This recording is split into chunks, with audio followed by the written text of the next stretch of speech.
Fala, torcedor do Palmeiras, muito boa noite. Vamos para mais um corte aqui no canal, trazendo informação do Verdão. Pessoal, nosso canal é novo, te pedir a você aí que não é inscrito, já se inscreva, dê aí essa moral pra gente aí, se inscrevendo, deixando o like e lembre de ativar os sininhos das notificações para receber. Todos os dias vamos trazer informação do Verdão. Separei o corte aqui com a equipe F da ESPN Brasil, com o Zinho e o Pascoal aí trazendo informação do Palmeiras, que amanhã tem o segundo jogo aí pelo Mundial de Clubes. Vamos dar uma olhada aqui nas últimas informações, pessoal. Quero também deixar crédito aos canais oficiais da ESPN, mas agora, bora pro vídeo. Pascoalzinho. Sim. Vamos falar de Palmeiras, Pascoal? Agora.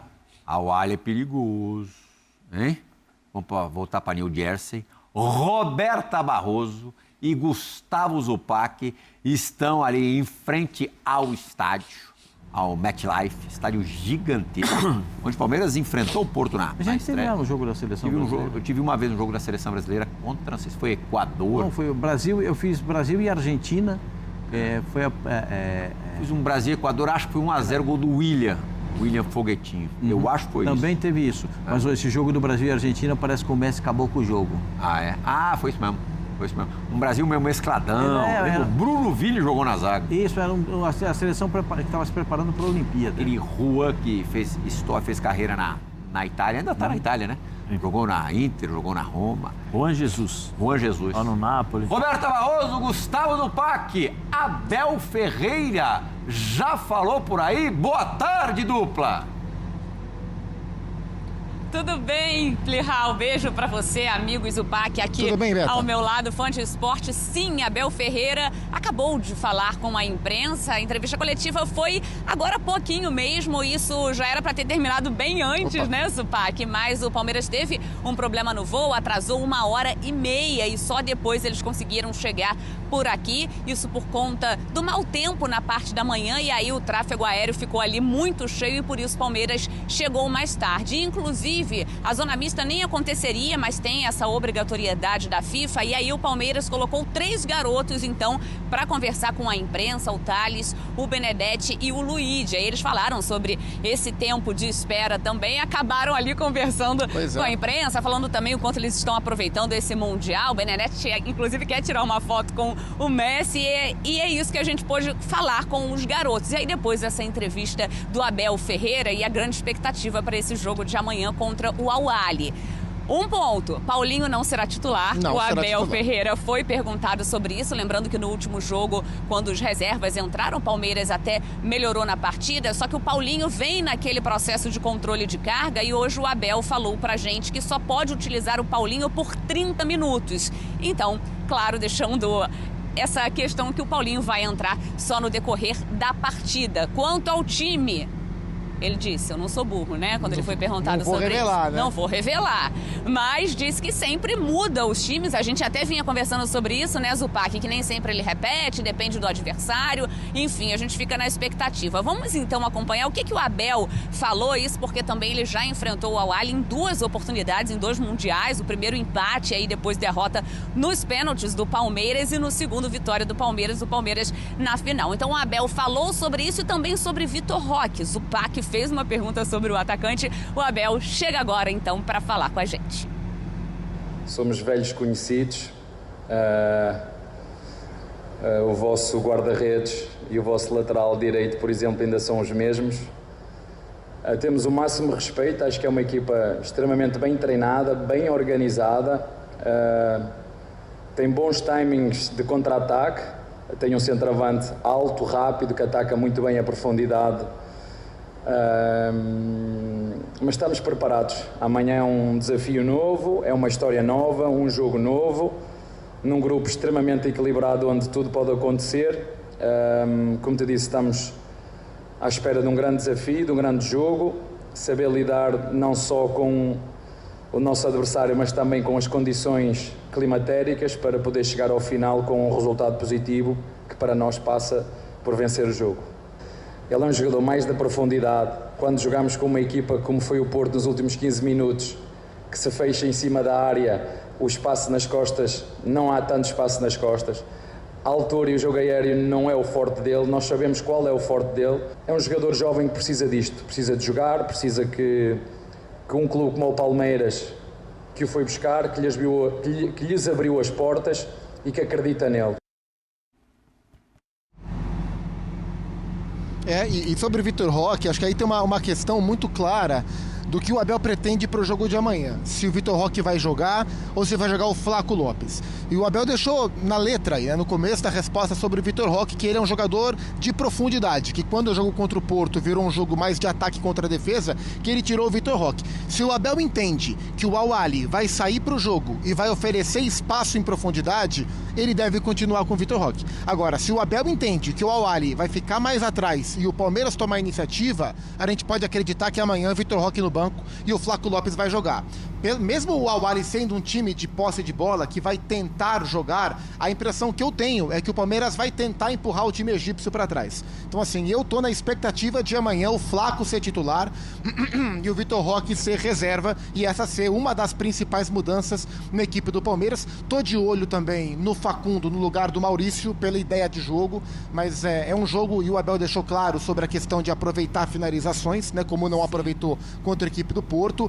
Pro jogo de amanhã, só jogar bem e cumprir o seu papel não basta. Para a classificação, o Palmeiras tem que vencer o jogo. E aparentemente o Abel entendeu essa missão e vai querer que o seu time pressione um pouco mais para deixar o time egípcio, que é bom time, né, um pouco mais postado lá atrás.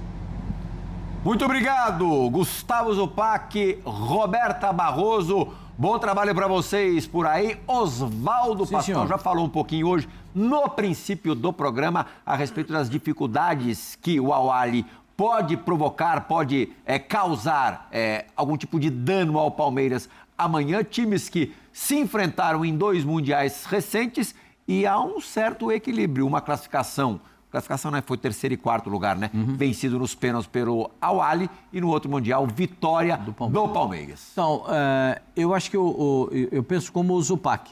Eu acho que o time vai ter, no mínimo, 3 alterações para essa próxima partida, porque isso faz parte do cardápio do Abel Ferreira, né?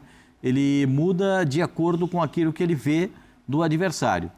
O time do Al-Ahly é um time que eu não acho que ele vai sair para o jogo. Sotaque árabe, né? Chama Al-Ahly. O time do Al-Ahly é um time que gosta de dar bola, ele gosta de ficar com a bola, gosta de trabalhar a bola, balançar o time, sair com a bola tocada e tal. E eu acho que o Palmeiras tem que interromper esse tipo de situação. E o Palmeiras tem condições de interromper esse tipo de situação. Aí você tem que ter 2 homens mais agressivos pelos lados do campo e um centroavante que tenha presença de área, porque vai sobrar bola na área toda hora. Aí é que eu imagino que o Palmeiras tem que abafar a saída de bola do Al-Ahly. Nem que seja naquela pressão inicial para fazer um gol, como o Abel gosta, e depois esperar o time sair para jogar no contra-ataque. Atenção, São Paulino e redações aí pelo Brasil. Em instantes subirá o anúncio de Hernan Crespo como novo treinador do São Paulo até o final do ano que vem. Voltando ao verde, Zé Elias, temos 1 minuto e meio para acabar o programa. Você tem 18 palavras. Como é que você está imaginando essa partida? Dificuldades para o Palmeiras? Eu acho que é dificuldades. Acho que o Palmeiras vai ter as mesmas dificuldades com a bola nos pés quando teve com o Porto em relação à parte defensiva do Al-Ahly, né? Al-Ahly. Como o Pascoal falou. O Palmeiras surpreendeu a todos, eu acho que em relação a isso, a intensidade, a forma de jogar. Eu já falei aqui que o Palmeiras é um time europeu. Não acredito que o Al-Ahly também vai ficar ali esperando. Sabe das dificuldades, vai tentar encaixar contra-ataques, porque o Palmeiras também dá essa possibilidade, e deu pro Porto de encontrar espaços para jogar. Mas acho que o Palmeiras, no meu modo de ver, deve vencer a partida.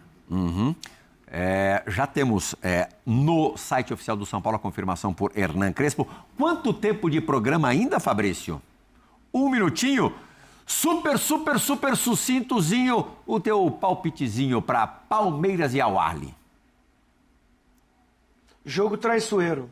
Foi a pergunta que estava aí na tarde aí do nosso programa. É jogo traiçoeiro, jogo difícil, jogo complicado. Não acho que vai ser jogo fácil, não. Placarzinho? 1-0 Palmeiras. Pascoal, rápido, só placar. 2-0. Zé Elias? 2-1 Palmeiras. Para mim também 1-0 pro Verdão. 4 palpites de vitórias do Palmeiras. As 4 vitórias magrinhas. Você imagina mudanças para esse jogo de amanhã, do time de Abel Ferreira? Não imagino grandes mudanças assim. Não imagino ele mexer no time, por exemplo, ele sacar o Vitor Roque e colocar o Flaco Lopes, ou então colocar o Veiga de volta no meio-campo. Acho que ele já fez essas experiências em alguns jogos do Brasileiro, onde ele teve o olhar também para esse Mundial. E acho que o time base que entrou em campo contra o Porto, e aí a gente vai colocar como o adversário mais difícil, foi um time que foi o time preparado para o Mundial. O Aníbal Moreno, no lugar do Emi Martínez, até por ser um adversário diferente, você tem mais mobilidade com o Emi Martínez, você tem mais possibilidade de passe longo, média distância, e até mesmo chegada na área com mais qualidade do que propriamente do Aníbal Moreno. Pode ser uma alteração, talvez seria a única alteração que eu faria se eu fosse o Abel Ferreira, mudaria o primeiro volante, ele é o primeiro jogador de meio campo. Mas no resto, acho que é o time que vem jogando e é o time que fez uma boa partida contra o Porto, então não teria por que mexer tanto. Isso você fala mais por característica mesmo do que por desempenho, né? Porque o Aníbal, inclusive, foi muito bem nessa primeira partida. Ele é muito bom jogador, Defensivamente, o time se portou muito bem. Gustavo Gomes fez uma partidaça também, mas pode dar aí uma outra, embora eles até façam funções parecidas, mas uma outra característica para enfrentar esse Al Ahly. PVC, e para você, esse time do Abel deveria mudar? Se a gente olhar esse primeiro jogo, né? Já falamos aqui diversas vezes como o Palmeiras enfrentou o Porto de uma forma muito positiva e a forma como o time jogou, mas faltou colocar a bola na casinha. E aí a gente fala de Vitor Roque, que foi um pouco questionado nesse primeiro jogo, o Estevão, que embora finalize muito bem, também não marcou, o próprio Maurício. Dá para pensar em mudanças? Hernan falou do meio de campo, mais um setor ofensivo no ataque? Será que um Flaco Lopes pode ter uma oportunidade? Ou quem sabe até um Paulinho, que ainda está tentando chegar ao seu auge da forma física? Como que você vê esse time do Palmeiras para enfrentar o time do Egito? Pensando na questão de o Al Ahly não é uma retranca. Eu não acho que a solução do jogo aéreo, o Lopes não tem que entrar no time pelo jogo aéreo. Não é essa a razão. O Aníbal jogou muito bem. Para mim, o Gustavo Gomes foi o melhor em campo, o Aníbal foi o segundo.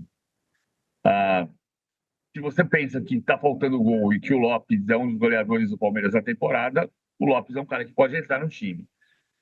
O Hernan ontem falou uma coisa sobre não ter mudança, né? E eu também estava caminhando nessa linha de não ter mudança, mas eu estou ponderando um fator aqui, o Abel vai falar daqui a pouco, às 6 da tarde, no horário brasileiro, e não vai falar sobre o que vai acontecer, mas ele tem mudado 4 a 6 jogadores a cada jogo.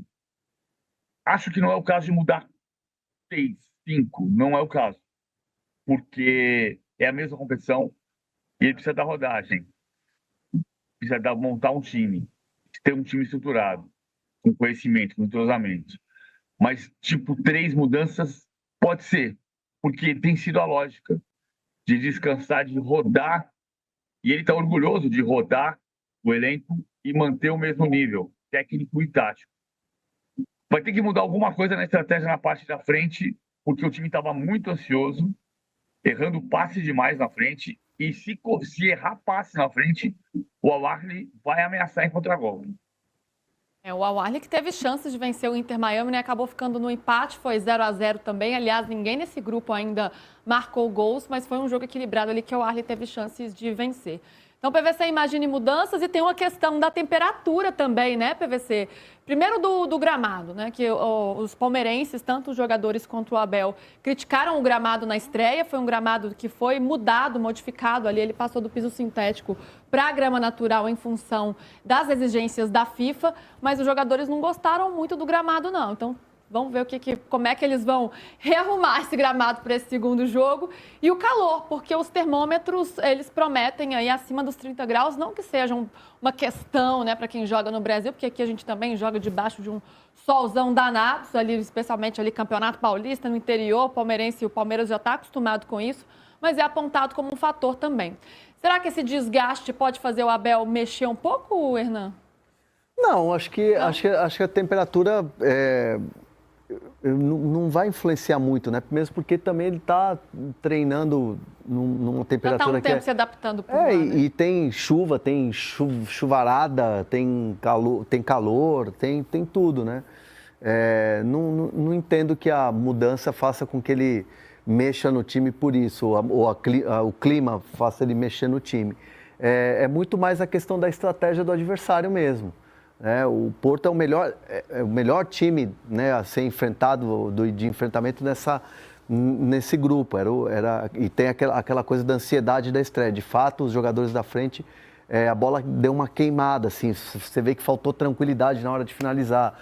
Pro Vitor Roque, pro Estevão, pro próprio Richard Rios quando teve uma chance. Então Murilo mandou uma na trave também, né? É a questão do ajuste ali de time, de adversário, de você já estar adaptado e sentindo o clima do Mundial. Eu entendo que naturalmente o Palmeiras, com a experiência que tem, com a casca que tem, naturalmente já vai fazer uma partida melhor no quesito finalização do que foi contra o Porto na estreia. Esse gol sair, né? Já tira das costas esse peso também, para sair esse primeiro gol aí do Palmeiras no Mundial de Clubes. Até porque o time criou, e é o que diz a própria FIFA, PVC. A FIFA fez um estudo, né, analisando diversas estatísticas que mostram como o Palmeiras teve boas ações ou muitas ações ofensivas nessa primeira rodada. A porcentagem de ações ofensivas com posse de bola no último terço, que é um papo bem futebolês, mas acho que vocês entendem, né, o quanto o time criou e teve ações ofensivas, o Palmeiras só fica atrás do Bayern de Munique, que aplicou 10-0 para cima do Auckland City na primeira rodada. Tudo bem, é um time semi-amador, o Auckland é verdade, mas foi um 10-0. Então o Bayern aí com 56%, Palmeiras 22%, assim como o Chelsea, o Benfica 20%, PSG 19%, e olha que o PSG venceu o Atlético de Madrid por 4-0, ou seja, foi muito eficiente, e o Flamengo 10%. O que esses números querem dizer, PVC? Eu acho que é bem importante. Esse relatório, o relatório aberto que tem aqui, eu fiz um recorte porque me chamou a atenção, comparando todos os números, e porque muitas vezes se fala do que o Abel está fazendo, que o Abel às vezes é defensivo, e ele está tentando fazer um jogo ofensivo o tempo inteiro. O relatório ele é muito detalhado. Eu vou tentar mostrar, não sei se dá para mostrar direitinho aqui, mas ele começa com esse gráfico que tem, aqui está escuro. Esse gráfico. Vocês estão vendo, gente? Conta aí. PVC, não sei se a gente está vendo, mas vamos tentar. Tá difícil fazer. Mas olha tá difícil de ver. Olha a quantidade de informação que tem passando aqui, ó. Olha só, muita informação. É o relatório de um jogo. Olha só, tá? Então, ele é muito detalhado.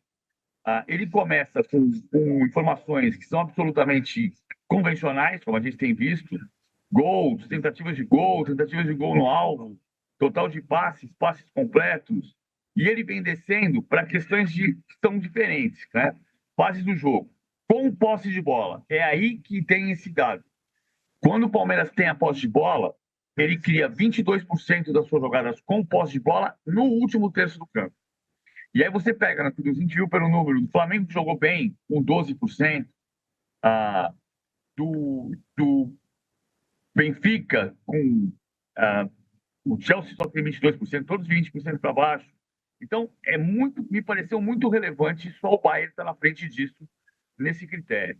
Aí eles têm, sem posse de bola, pressão alta, Palmeiras tem 6%. Pressão média, Palmeiras 4%. Pressão atrás, 0%. Ou seja, o Palmeiras pressionou o jogo. A pressão do Palmeiras é mais forte do que as dos demais. Por exemplo, essa pressão alta, o Porto teve 2%. O relatório é realmente muito detalhado. Tem muita coisa. E se a gente for fuçando jogo por jogo e comparando jogo por jogo, dá para descobrir mais coisa. Me chamou a atenção, neste caso específico, esse dado da quantidade de jogo no último terço que o Palmeiras só fica atrás do Bayern. Esse relatório é do Departamento de Desenvolvimento Global da FIFA, que é presidido pelo Arsène Wenger. Eles têm 7 ex-jogadores como analistas Master Premium, entre eles o Gilberto Silva, que é o representante brasileiro nessa comissão, E abaixo desses 7 tem analista de desempenho, analista tático, um grupo de analistas que faz todo esse relatório e entrega para análise desses masters, desses ex-jogadores, que é o que está fazendo o desenvolvimento, por exemplo, para entender que a FIFA está incomodadíssima com a catimba e com a cera do Boca Juniors. Chamou bastante atenção, né? E o Boca pagou um preço alto por isso, porque estava vencendo. É isso aí, torcedor do Palmeiras. Muito obrigado a todos vocês que nos acompanharam até o final do vídeo. Pessoal, nosso canal aqui é novo. Já pedi aí para você se inscrever, deixar o like também. Deixe aqui nos comentários de qual cidade você está nos acompanhando, qual que é aí a sua região. Deixe aí de onde que você está nos assistindo. Tocantins, Mato Grosso, Rio Grande do Sul, Maranhão, Aracaju. Deixe aí qual que é a sua cidade que você está nos assistindo. Eu estou aqui de Goiânia. Todos os dias a gente traz informação do Palmeiras para vocês aqui no canal. Quero aqui também reforçar créditos aos canais oficiais da ESPN aqui abaixo no link da descrição. Mas agora, pessoal, vamos dar uma olhada aqui no Palmeiras, que faz o último treino aí antes de enfrentar o Al Ahly pela Copa do Mundo de Clubes. Aí o Palmeiras realizou na manhã aí desta quarta-feira o último treino lá em Greensboro, nos Estados Unidos, antes do jogo aí, o segundo jogo com o Al Ahly do Egito. A delegação viajou à tarde para Nova Jersey, onde fará aí a partida. Jogo que será amanhã, na quinta-feira, às 13 horas, horário de Brasília, lá em Nova Jersey, no MetLife Stadium, pessoal. Abel Ferreira contou mais uma vez com todo o grupo aí à disposição para um trabalho tático aí em que ajustou bolas paradas. O elenco fez uma ativação muscular, esteve em campo aí e realizou um recreativo. A comissão técnica do Palmeiras em seguida esboçou o provável time e ensaiou jogadas de movimentações, marcações e estratégias. Em uma movimentação aí, contudo aí sem acesso para a imprensa. O técnico Abel Ferreira, porém, concedeu aí uma entrevista no início da noite, já no MetLife Stadium, palco da partida contra o Al Ahly. O desempenho do Palmeiras na estreia foi elogiado, especialmente no segundo tempo, a partir das trocas de Abel. Por conta disso, os jogadores que saíram do banco brigam aí por uma vaga entre os 11 titulados. Vamos dar uma olhada aqui numa provável escalação, pessoal, que terá Everton no gol, Giai, Gustavo Gomes e Murilo, Felipe Anderson, Aníbal Moreno, Richard Rio e Piquerez, Estevão, Maurício e Flaco Lopes. Com todos empatados aí, o Verdão depende apenas de si para avançar aí às oitavas de final da Copa do Mundial de Clubes. Pessoal, é isso. Muito obrigado e aproveite e já deixa aí seu placar. Você que está confiante aí no Verdão, deixe seu placar aí nos comentários. Tamo junto e até o próximo vídeo, galera.